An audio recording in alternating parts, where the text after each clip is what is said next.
देखिए, हमें समझना पहले ये है कि जो इकोनॉमिक डिजाइन है, चाहे वो अमेरिका में है, चाहे यूरोप में है, चाहे वो भारत में जिसका पालन हो रहा है, वो डिजाइन ही यही कहता है कि एग्रीकल्चर को खत्म करना है। हमें ये समझना बहुत जरूरी है। अब देखिए, अमेरिका में किसान खत्म हो चुके हैं, हार्डली 2% से पॉपुलेशन से कम रह गए हैं। यूरोप में हर मिनट में एक किसान खेती छोड़कर जा रहा है। और भारत में और चाइना में या डेवलपिंग कंट्रीज में अब सारा जोर है। अभी आपको याद होगा, रघुराम राजन साहब भी खुद कहते थे कि सबसे बड़ा रिफॉर्म भारत में तब होगा जब हम खेती से लोगों को निकालकर शहर में ला सकते हैं, क्योंकि शहर में दिहाड़ी मजदूर की जरूरत है। ये हमें समझना है, ये इकोनॉमिक पॉलिसी का डिजाइन है। अगर आप नेशनल स्किल पॉलिसी का डॉक्यूमेंट देखें तो उसमें लिखा हुआ है कि 57% से हमें, पहले तो उन्होंने 18% कहा था, 18% पे हम गांव की जो एग्रीकल्चर की जो पॉपुलेशन उस पर ले आएंगे। फिर उन्होंने कहा 38% पे अब आ गए हैं, 57 से 38% कर देंगे वो 2022 तक। यानी ये सोची समझी रणनीति का एक हिस्सा है कि किसानों को खेती से बेदखल करना है, शहरों में लेके आना है। ये हमें जानना बहुत जरूरी है। जब हम ये जान जाते हैं तो उसके लिए जो पूरा इकोनॉमिक ढांचा बनाया जाता है। अब जैसे बताया आपने पहले कि देखिए क्राइसिस है, इतने सालों से किसान को इनकम नहीं मिल रही है। जब हम दूसरे सेक्शन को देखते हैं, मैं इसका एक उदाहरण देता हूं सिंपल सा।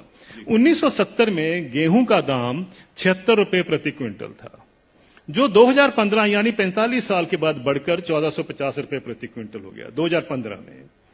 उसी दौरान मैंने बाकी सेक्शन ऑफ द सोसाइटी का हाल देखा, उनका क्या हुआ इनकम का।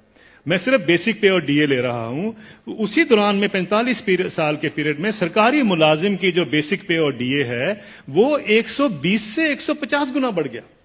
और जो स्कूल टीचर्स की जो तनख्वाह बढ़ी है उस दौरान में वो 280 से 320 गुना बढ़ गई। और जो कॉलेज के यूनिवर्सिटी प्रोफेसर्स हैं उनकी तनख्वाह 150 से 170 गुना बढ़ी है उस 45 साल के पीरियड में। किसान की जो इनकम है, जो गेहूं के दाम से या धान के दाम से आप नापेंगे, वो 19 गुना बढ़ती है। अगर ये जितने सरकारी मुलाजमों की भी अगर इनकम 19 गुना बढ़ी होती तो ये नौकरी छोड़ चुके होते आज तक। प्रॉब्लम यह है कि किसान का हक क्या बनता है। अगर हम 45 साल के बाद जब उसको 1450 रुपए मिले थे, अगर मैं 100 गुना भी उसकी इनकम बाकी इनकम पैरिटी के नॉर्म से चलता हूं, तो उनकी इनकम जो है या उनका मिनिमम सपोर्ट प्राइस जो है वो 7,600 रुपए प्रति क्विंटल बनता था। ये उनका हक है। 7,600 रुपए क्विंटल बनता था, उनको मिला 1,450 रुपए। फिर ये कहा जाता साहब ये पैसा कहां से आएगा। कभी आपने पूछा जब कॉर्पोरेट को पैसा दिया जाता है कहां से आएगा?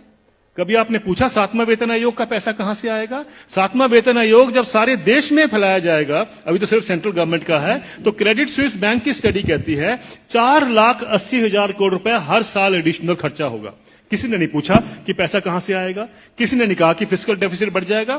आप किसान को 2 लाख रुपए दे दीजिए, 2 लाख करोड़ रुपए अनाउंस कर दीजिए साल का देंगे, हाहाकार मच जाएगा इस देश में। अरे ये पैसा व्यर्थ जा रहा है, ये लोग डिजर्व नहीं करते हैं, ये सारा कुछ होगा, फिस्कल डेफिसिट बढ़ जाएगा। लेकिन इंप्लॉइज के लिए किसी ने कहा फिस्कल डेफिसिट बढ़ जाएगा। ये सारी इकोनॉमिक नीतियां हमें जानने की जरूरत है। ये किस तरीके से डिजाइन बनाया गया है कि किसान को हम गरीब का गरीब ही रखें। और ये पॉलिसी कितने दशकों से चलती आ रही है, सब सरकारें इसमें सम्मिलित हैं। अब आपका जो सवाल था कि ये क्या कारण है, इसका कोई बीच का रास्ता भी हो सकता है। बीच का रास्ता हम क्या ढूंढते हैं, मुझे एक छोटी सी बात बता दीजिए।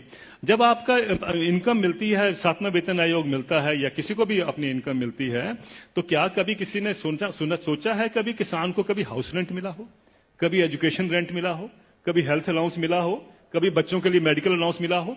किसानों को क्यों, ये क्या किसान नहीं क्या इस सोसाइटी में रहते हैं? सुप्रीम कोर्ट के जो ऑफिसर्स हैं उनको 21,000 रुपए कपड़ा धोने के लिए मिलता है हर साल का। डिफेंस वालों को 20,000 मिलता है हर साल का कपड़ा धोने के लिए, कपड़े धोने के लिए। और वो लड़ाई कर रहे हैं आजकल, डिफेंस वाले कह रहे हैं कि साहब सुप्रीम कोर्ट वालों को ज्यादा क्यों मिलता है, हम तो बॉर्डर पे रहते हैं। मेरा यह सवाल है, क्या किसान के पास कपड़े नहीं होते धोने को? कभी आपने सुना है कि किसान के कपड़े के लिए 20,000 रुपए भी कभी उसमें ऐड किया गया हो? मिनिमम सपोर्ट प्राइस में क्या करते हैं हम, जो उसकी लागत लगती है और फैमिली लेबर जो लगती है उसको जोड़ लेते हैं, बस यही। और अभी तो एम्प्लॉइज के लिए 108 अलाउंसेस भी होते हैं। अभी तो तनख्वाह और डीए के बाद 108 अलाउंस मिलते हैं। जिस भी सज्जन को 108 अलाउंस मिलते हैं उसको तनख्वाह की क्या जरूरत है, मुझे ये बता दीजिए। लेकिन अगर मिलते हैं तो मैं ये नहीं कहता कि नहीं मिलने चाहिए, लेकिन क्या किसान ने क्या गलत किया है कि उसको नहीं मिलते हैं? मैं ये कहना चाहता हूं, कभी किसान के एमएसपी में हाउस रेंट जोड़ा गया है, कभी उसका मेडिकल अलाउंस जोड़ा गया है, कभी उसके बच्चों के लिए एजुकेशन अलाउंस जोड़ा गया है? क्यों? क्या उसने बच्चे नहीं पालने हैं? हम ये क्यों मान के चलते हैं कि किसान तो हमारे देश के ऊपर बोझ है, इसके ऊपर हम दान कर रहे हैं? आप दान नहीं कर रहे हैं, आप उसको एक्सप्लॉइट कर रहे हैं, आप किसान को निचोड़ रहे हैं और उसी के साथ आपकी अर्थव्यवस्था चलती है।